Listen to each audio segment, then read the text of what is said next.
Hello, Algebra 1A students. This is Mrs. Gregory.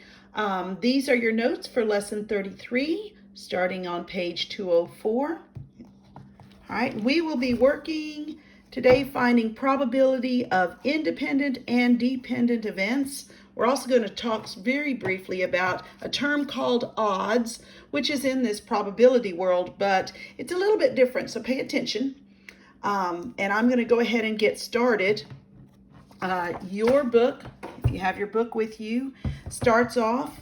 We've already had a little bit of discussion about probability in the past, but now we're going to deepen that little bit of understanding, and we're going to add independent and dependent events, and we're going to talk about what independent events are, and we're going to talk about what dependent events are. And let me just go ahead and just remind us when we did this that the probability of an event, just in general, of a simple event is the number of favorable outcomes over the total number of outcomes that there are. Okay, so this is the basic thing. If you don't remember this, go back and relook up some of the information on probability. All right, but today we're going to be talking about independent and dependent events, which means there's going to be more than one event. All right. Independent events are events where the outcome of one event doesn't affect the probability of another. So they're completely free. One doesn't depend on the other. The outcome of the first event doesn't change the outcome of the second event. They're completely independent. All right. So there's the independent event definition. And then the second word is dependent events. And this one, the outcome of the first event does affect the second event, or the outcome of the second event. All right, so we want to keep that in mind, and we're going to take a couple minutes and we're going to talk about what are some of the independent and dependent events and how you can spot them. Okay. Before I go any farther, though, I wanted you to see this because this was a nice little this little box right here talks about the events. It has a little table. The outcome of the first event does not affect the second event, and the outcome of the first event does affect the second event. And here's the terms. We got the probability of A and B, and they are independent. But you're still going to add these probabilities together or multiply the probabilities together. So you need to understand how this works. So technically what we're going to do is if we have independent event, we'll figure out the probability of A.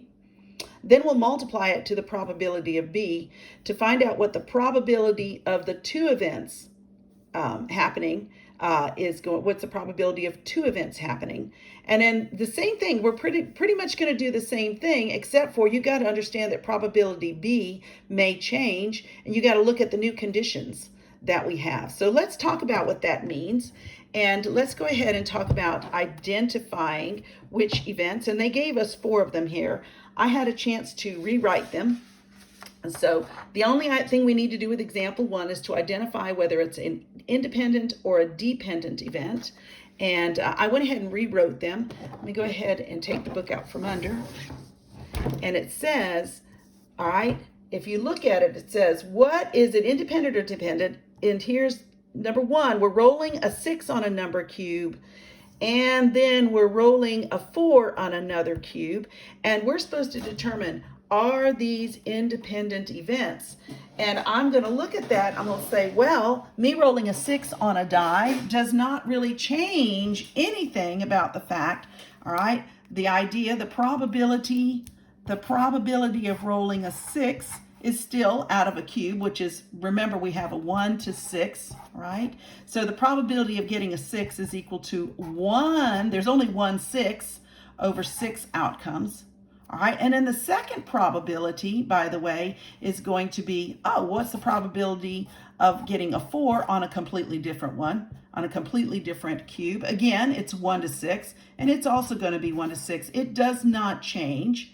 And so these are what we call independent, okay? Independent events. The probability of a 6 on one cube doesn't affect the probability of getting a 4 on the second cube. Okay, Let's look at this second one. It says, this time I'm rolling a 6 on a cube. And the second event is rolling a 6 or a 4. It doesn't matter. I think it said, oh, a 4. Let me change that to a 4 on the same cube. So if I get a cube and I roll it, I have the probability of getting a 6. That doesn't change. Does that change me getting a 4 on the second time I get the same cube? Nope. The idea is the same. It's the same thing. So we're going to say that this is also an independent because the event of rolling a 6 doesn't change the fact that I can roll a 4. Let me make that 4 bigger or better on the same cube. I haven't done anything different. It's the same cube. Nothing's changed about the cube. So therefore, these two events are what we call independent. All right. So let's go on to C. C says, what's the probability of drawing a red marble from a bag? We're going to keep it out of the bag. And then, let's see, and then drawing a blue marble. Okay. So in this situation, we got red marble in a bag, and then we draw a blue marble. All right, so here's a situation. I got these things in a bag. Here's the thing I want you to look into. All right, does me drawing a red marble out of a bag affect me drawing a blue marble out of that same bag? So let's look at this. Let's just make a very simple bag. All right, here's my bag. Y'all know I don't do this bag very well.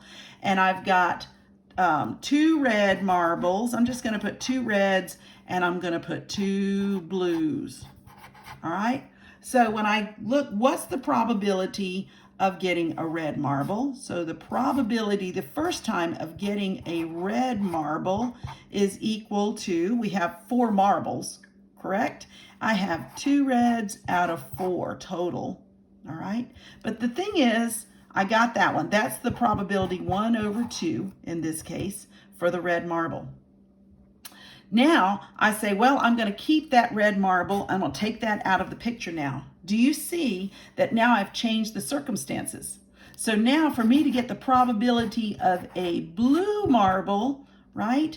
For me to get it, it's now 2 out of 3 because we no longer have 4 marbles.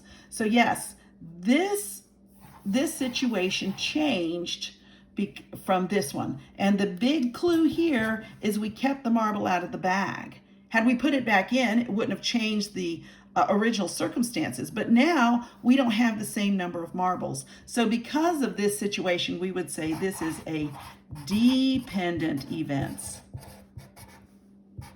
Dependent events. And I want you to realize that red doesn't necessarily depend on blue, but the fact that we kept this out, we've changed the circumstances. So these two events, the first event and how we handled the first event made a change, or it affected the second event. Okay, so these are dependent events. All right, now let's look at D. Let's look at this, almost the same thing. It says we're drawing a marble from a red marble from a bag. We're going to put it back in the bag. Important. And then drawing a blue marble. Let me draw my same thing. I'm going to put my red marbles, 2 reds, 2 blues. All right. In the first situation, I draw a red. So I have the probability of a red is still 2/4, and then we're going to put it back in so we don't lose it. We keep it in there. So the probability of a blue is also 2/4. Nothing changed about the circumstances. All right, my situation, my conditions did not change. So this is what we call an independent event. All right.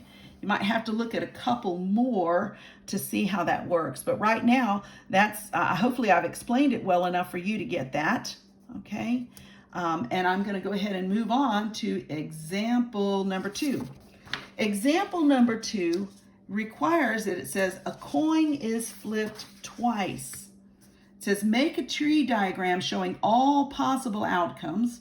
what is the probability of the coin landing on heads both times? So we want to know what the probability, and I'm going to write the probability of getting a heads the first time and getting a heads the second time. All right, and we're going to determine what it is by using a tree diagram. Some of you, I think we've already talked about tree diagrams, but I'm going to do it again.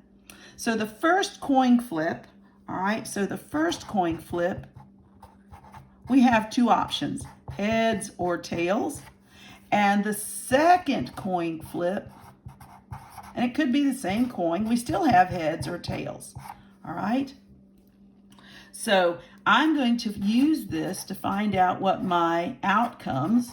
Another word for this is also, I'll come up with it in a minute.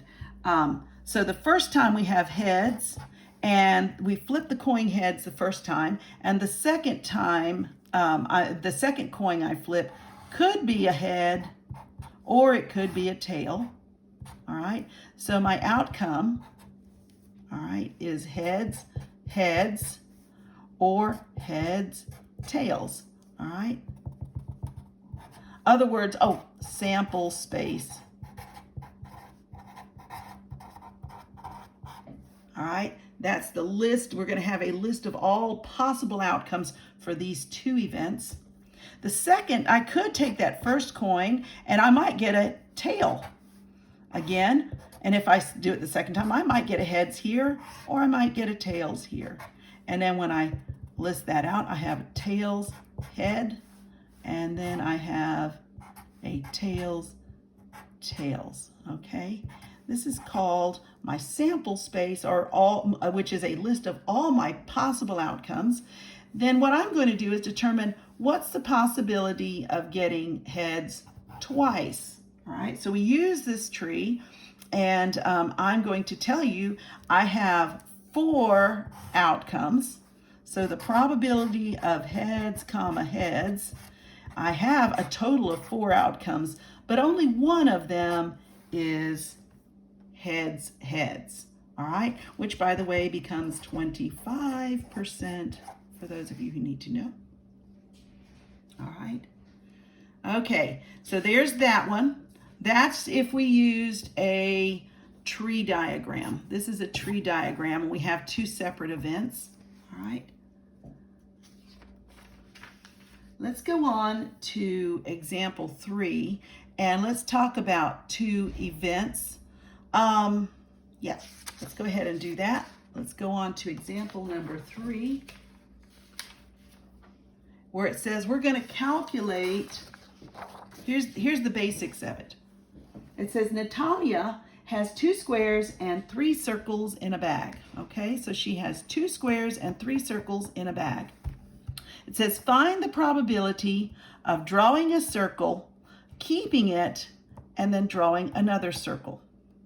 Okay, so what we're going to do is we're going to find the probability, the first one, of drawing a circle, and then find the second one. We're going to multiply, then we'll multiply those together. When we multiply those together, that's the probability of these 2 events happening. All right, so I want to also make sure that you keep in mind that we're going to be keeping one of the circles. Therefore, we're changing the original circumstance of drawing a circle. So therefore, these events are dependent on each other. All right, so I'm going to, in this case, I'm going to have a bag with 2 squares and 3 circles, and pretend they're in a bag, right? And the first one says I want the probability of drawing a circle. All right, so the first one, probability of drawing a circle is equal to, all right, I have 1, 2, 3, 4, 5 items in my bag. All right, there's 5 items altogether. And of that, there's 3 of them that are circles, okay? But it says once I draw it, I'm going to keep the circle, all right? So in my second event, my circle comes out. So now I want to draw another circle. So the probability of another circle this time is going to be 2, and we got to take one of these out, 2 out of 4, all right? So that's the probability of the first circle being taken out. Then the second one is 2 over 4. Now, what I'd like to do just to make this simpler is I'm going to say that's 1 over 2.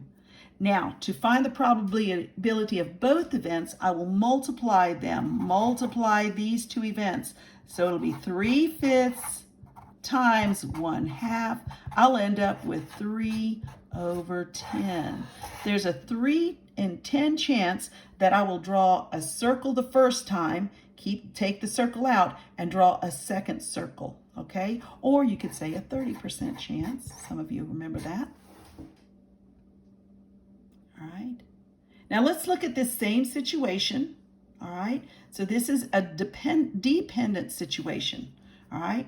In B, it says, what's the probability of drawing a square, keeping it, all right, keeping it, and drawing a circle? Again, I'm keeping the square out, all right? I'm going to draw the circle.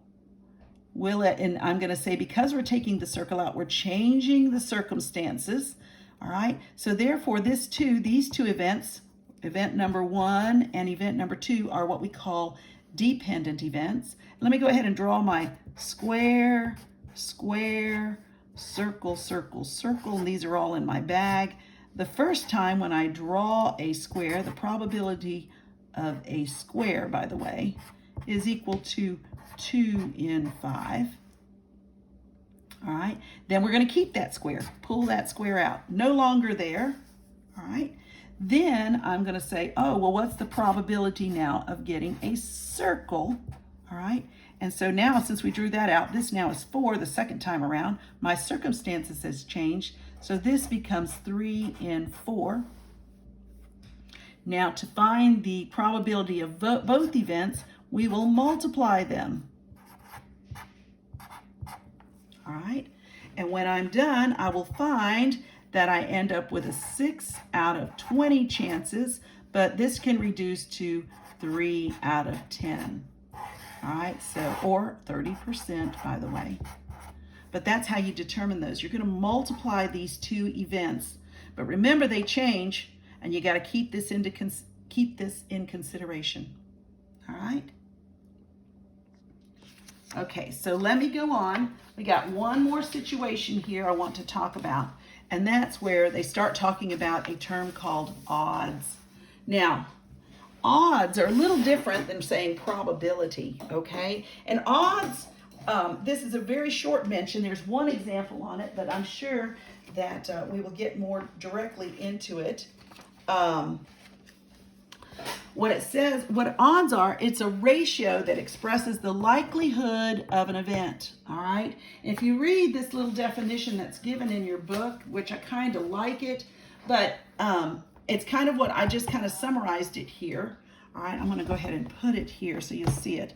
The definition of odds, the odds of an event is a ratio expressing the likelihood of an event, kind of the same thing as probability, but it's going to be, it's kind of written in different terms, because this time we're going to assume that all outcomes are equally likely and that there are favorable and unfavorable accounts, okay? Outcomes. I keep saying the wrong word. So the odds for the event, notice 4 are m to n, but the odds against an event are n to m, okay? So I'm going to talk about that, and it's going to be not terribly long, but I rewrote it. I said m is the number of favorable outcomes, and n is the number of unfavorable outcomes, all right? So the odds for an event, right, our favorable event is going to be m to n, but the odds against them, we're going to put our unfavorable first, then our favorable last, okay? All right, let's look at this in action. All right, let's go ahead and look at example number 4. That'll give us a little bit more understanding. Example number 4 looks like this. All right. Example number 4 says a bag contains 6 red marbles, 2 yellow marbles, and 1 blue marbles. Okay? And then here's the question. What are the odds of drawing a red marble? So I'm going to, in my brain, go, my favorable value is the red marbles. So red marbles, we know, are 6. There's 6 of those. All right, the unfavorable are the blue and yellow. So blue plus the yellow is equal to 3. That's where we get that number. All right, so blue plus yellow are the unfavorable ones, but we want to know what's the odds, what are the odds, let me put an S there, of drawing a red marble. So we were going to put this in favorable terms. So we're going to say it's the odds of drawing a red marble are 6 to 3. All right, so we don't sit there and say 6 to 9. All right, we're not doing this. We're saying what are the favorable number of outcomes and the unfavorable number of outcomes, and we put them in a ratio like this. That's where it's different. Normally, if we'd ask what's the probability of getting a red, the probability would have been 6 over 9, but we're not doing 6 over 9. We're doing odds this time. And because we're wanting what are the odds of drawing a red marble, this is it's 6 to 3 option, which, by the way, you can reduce this to a 2 to 1 ratio. So this is like taking our fraction, because this can be put in fraction form. It could be a 6 over 3, and we reduce it to 2 over 1. So technically, this is our correct answer. Both are correct. This is the reduced version of this. Okay, so now what are the odds against drawing a blue marble? All right, so the number of blue marbles this time is 1. The number of not blue marbles, okay, which is yellow, are yellow plus red marbles, is equal to 8. And so this time we're going against it, and so we want our against value, and it's going to be the odds against a blue marble. All right, we're going to start with our not. This is our unfavorable. It's going to be 8 to 1, okay? Because what are the odds against it? Okay, we want the against first, which is our unfavorable first, and our favorable second. And that's where this comes in. The against, where we flip places, we put the unfavorable first, and then we put the favorable second. I know it's can get a little bit confusing, but take a moment, think about what it's asking for, look at this example again, but that's it. The final answer is 8 to 1. You can't reduce it, okay? All right, let's move on to example number 5. Example number 5, and it's a word problem, and I'm just going to read it from here, but I rewrote the basic information. It says, Isaac has 6 blue shirts, 4 white shirts in his closet. There are also 2 pair of navy pants and 3 pair of khaki pants. Here's the first question. What is the probability Isaac chooses khaki pants and a white shirt? Okay, so there's 2 events, all right? What's the probability that he chooses a khaki pants and a white shirt? So what we're going to do is take both these events and we'll multiply them. All right, but we got to figure out what they are first. So we know that as far as shirts are concerned, there are 10 shirts in all, and as far as pants are concerned, there are 5. So the probability of him choosing khaki pants, let me put khaki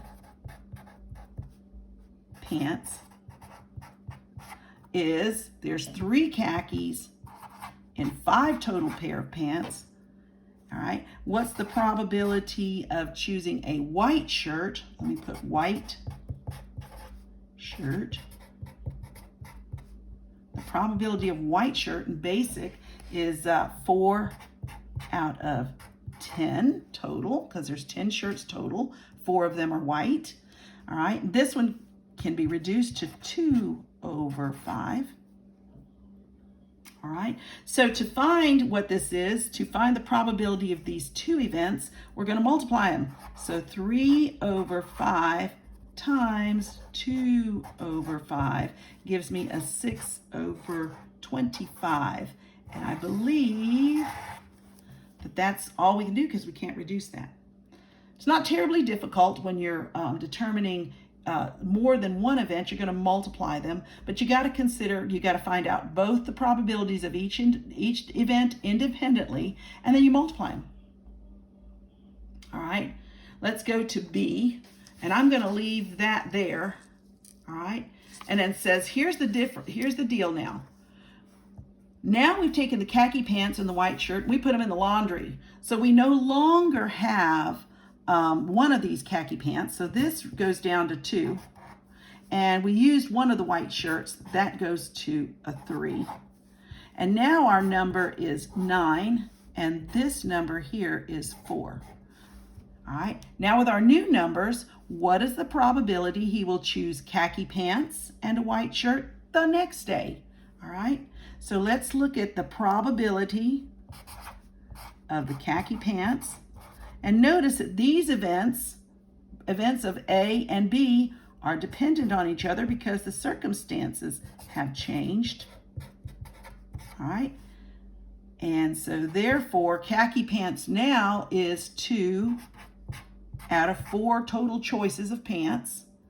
And then the probability of a white shirt is equal to 3 out of 9. All right, let me go ahead and reduce this to 1/2, reduce this to 1/3, okay? And then now what we want, the probability, and let me just write it the way they did here, which is putting both events, khaki and white. Let me write it like this, white pants and khaki and white shirt. All right, is equal to 1/2 times 1/3. Now, my final answer is 1/6. Okay, so that's how you would look at that. Let me make sure you can see that whole page, because sometimes these pages get a little wide. Okay, that's pretty much all your examples. You might want to look at them again, take a little bit of time, read through it yourself. I've left an extra set of videos for you to watch, so you guys go ahead and find those. I want you to go through that video series if you can. And then your assignment, your lesson practice is on page 208, and you'll do A through K. So your next assignment is lesson practice. Do that practice set. It's on page 208, and you'll do problems A through K. All right. You guys have a great day.